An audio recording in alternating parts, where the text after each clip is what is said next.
합니다. 아멘. 함께 나눌 한 해의 말씀은 시편 28편입니다. 시편 28편 1절부터 9절까지의 말씀입니다.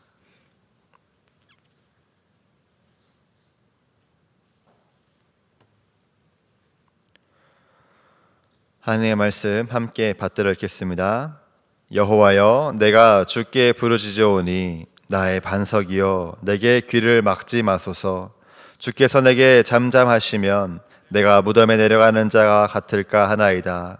내가 주의 지성소를 향하여 나의 손을 들고 주께 부르짖을 때에 나의 간구하는 소리를 들으소서. 악인과 악을 행하는 자들과 함께 나를 끌어내지 마옵소서. 그들은 그 이웃에게 화평을 말하나 그들의 마음에는 악독이 있나이다. 그들이 하는 일과 그들의 행위가 악한 대로 갚으시며 그들의 손이 지은 대로 그들에게 갚아 그 마땅히 받을 것으로 그들에게 갚으소서. 그들은 여호와께서 행하신 일과 손으로 지으신 것을 생각하지 아니하므로 여호와께서 그들을 파괴하고 건설하지 아니하시리로다. 여호와를 찬송하며 내 간구하는 소리를 들으심이로다. 여호와는 나의 힘과 나의 방패시니 내 마음이 그를 의지하여 도움을 얻었도다. 그러므로 내 마음이 크게 기뻐하며 내 노래로 그를 찬송하리로다. 여호와는 그들의 힘이시오 그의 기름 부음 받은 자의 구원의 요새이시로다. 주의 백성을 구원하시며 주의 산업에 복을 주시고 또 그들의 목자가 되시어 영원토록 그들을 인도하소서. 아멘. 오늘도 우리는 한 다윗의 시를 함께 묵상합니다. 오늘 말씀에서 다윗은 여호와 하나님을 자신의 주인이라 고백하면서 주님께 부르짖으며 기도를 시작하고 있습니다. 여느 때와 다름없이 하나님을 인정하며 하나님을 의지하며 기도하고 있습니다. 누가 봐도 하나님께서 기뻐하실 만한 훌륭한 기도, 귀를 기울여 들으시고 응답하시기에 합당한 기도처럼 보입니다. 그런데 문제가 있습니다. 하나님께서 다윗의 기도에 귀를 막으시고 듣지 않으시는 것처럼 느껴진다는 겁니다. 다윗은 하나님께 부르짖으며 간절히 기도하고 있는데 하나님으로부터 어떤 응답도 주어지지 않습니다. 하나님의 이 철저한 침묵 앞에 다윗은 당황하고 두려워하고 있습니다. 묵묵부답인 하나님께 이제 다윗은 어떻게 반응해야 할지를 결정해야만 합니다. 다윗 또한 하나님께 침묵하기로 결심할 수도, 하나님께 서운함을 표현하고 그 자리를 떠날 수도 있습니다. 하지만 다윗이 결정한 반응은 더욱 하나님께 부르짖는 것, 더욱 하나님께 가까이 나아가고 손을 높이 들고 간구하는 것이었습니다. 왜냐하면 하나님 외에 다윗이 의지하고 따를 만한 분이 없기 때문입니다. 오직 하나님만이 자신의 반석, 존재의 근본이심을 다윗이 잊지 않았기 때문에 다윗은 더욱더 하나님께 나아가기를 선택하고 있습니다. 이처럼 다윗은 괜한 자존심이나 허세를 부리지 않고 솔직하게 하나님께 나아가고 있습니다.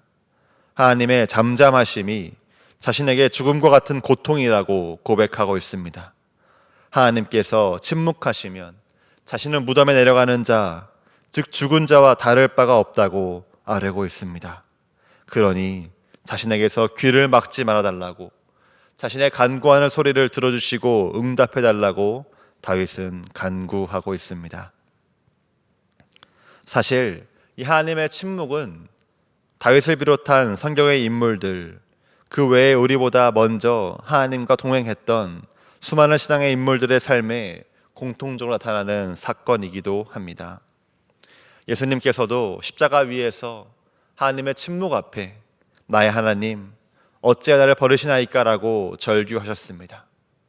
또 인도의 빈민가에서 50년간 신앙과 구제의 활동을 이어갔던, 그래서 노벨 평화상을 수상하기도 했던 테레사 수녀가 그 죽은 이후에 밝혀진 편지에 따르면 하나님의 침묵과 공허함이 너무나 커서 보려 해도 보이지 않고 들으려 해도 들리지 않고 입을 움직여도 말이 나오지 않는다는 그 답답함과 절망이 담긴 표현, 또 나는 하나님의 부재로 인해 극심한 고통을 느끼고 있다.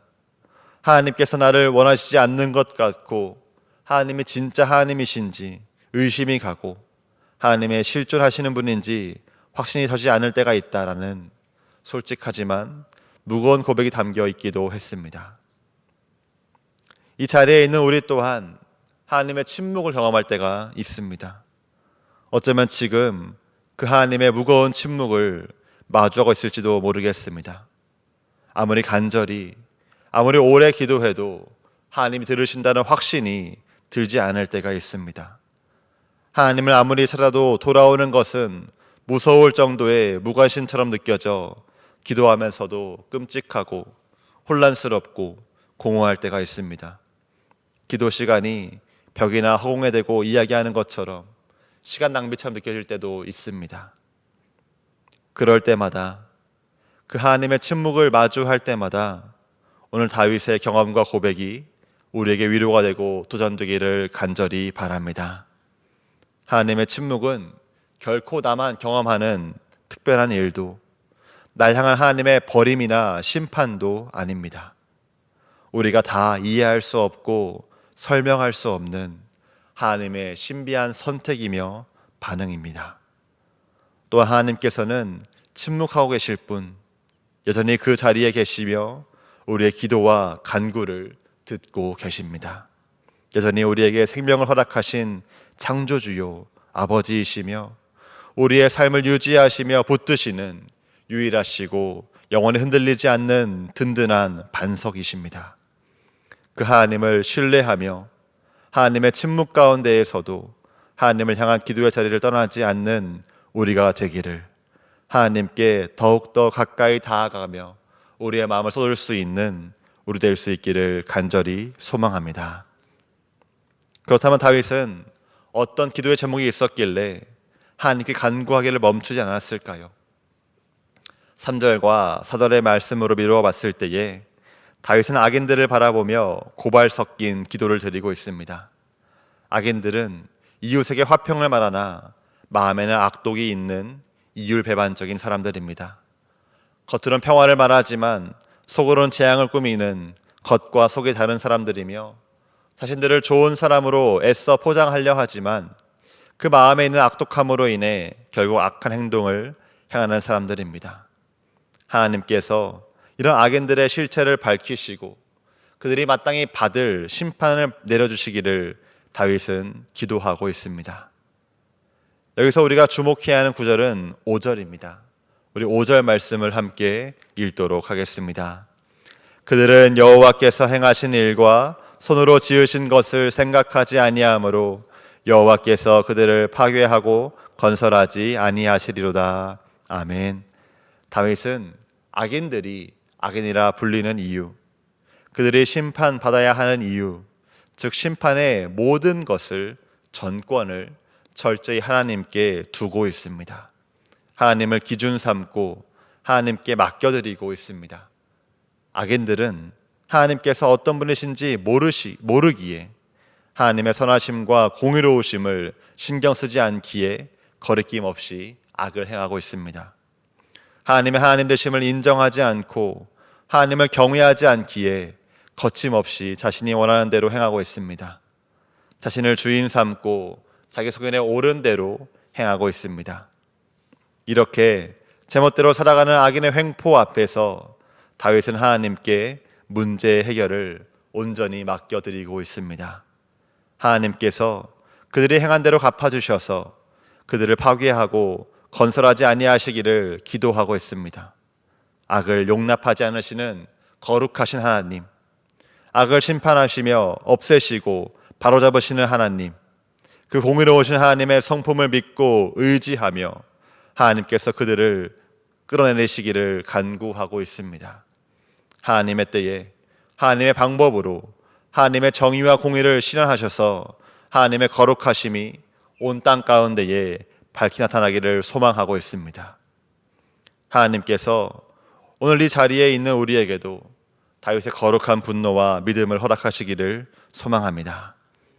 우리가 일상에서 마주하는 또 나라와 세계 곳곳에서 들려오는 악한 자들의 말과 행동이 참으로 많이 있습니다. 입술로는 화평을 말하면서도 정작 마음과 행동으로는 악독함으로 가득한 자들이 참 많이 있습니다. 그 상황을 방관하지도, 또 악인들이 누리는 형통함을 부러워하며 닮아가려 하지도 않고 올바르지 않음에 분노하고, 그렇기에 하나님의 손에 그들을 맡겨드릴 수 있는 우리가 되기를 소망합니다.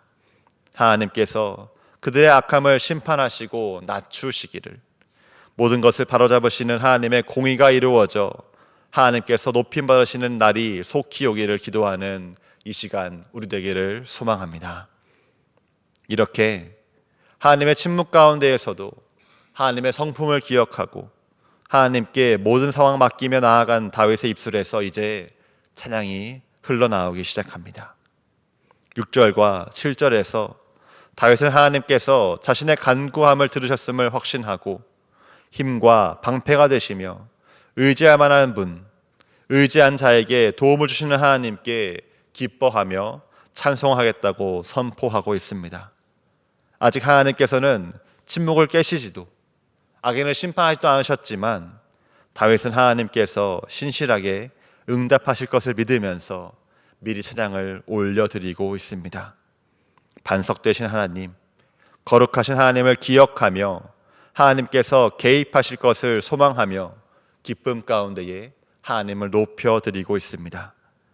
현실을 보며 절망하지 않고 하나님께 시선을 고정할 수 있도록 소망 중에 믿음을 지킬 수 있도록 도우신 하나님께 찬송을 드리고 있습니다.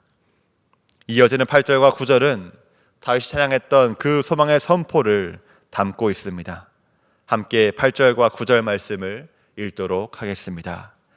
여호와는 그들의 힘이시요 그의 기름 부음 받은 자의 구원의 요새이시로다. 주의 백성을 구원하시며 주의 선합에 복을 주시고 또 그들의 목자가 되시어 영원토록 그들을 인도하소서. 아멘.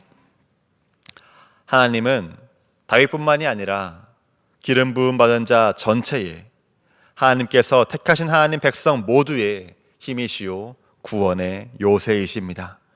하나님 백성을 악한 자들의 손에서 구원하시고 복을 주시며 목자가 되어주셔서 인도하시는 분이십니다.